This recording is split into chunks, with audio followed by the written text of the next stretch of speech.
Hi mga kabeshi ko magaganda, nakatulad ko, char. Magluluto tayo ngayon ng napakasimpleng recipe, pero pwede natin panglaban sa fiestahan, ganun, char. So eto na mga kabeshi, meron tayong 4 na pirasong pork chop dyan, lagyan natin ito ng bawang, paminta, ketchup, at lagyan din natin ng toyo. Kung wala kang toyo, ilagay mo ang asawa mo dyan, char, charot lang. At syempre, lagyan din natin ng asukal, sugar sa English, tapos lagyan din natin ng lemon, para kiligin tayo habang ito ay kinakain natin. Charot.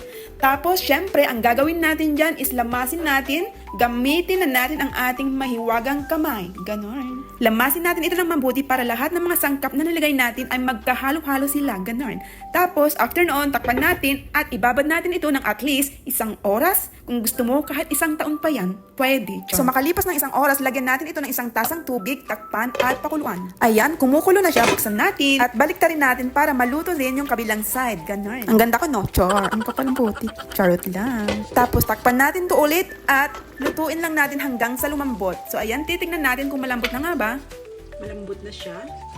At lalagyan natin ito ng butter kasi medyo nakaluwag-luwag tayo ngayon mga kabeshi. Char. Kailangan talagang lagyan na yan para lalong sumarap. Kung wala kayong butter, pwede namang margarine. Kung wala, duwag na lang. Okay na yan. Ito na po mga kabeshi. Luto na po yung ating niluto for today's video. So, ano pang hinihintay nyo? Tikiman time. Bango. Meron tayong konting rice dyan. Diet ako. Char. Ayan yung kanyang final look.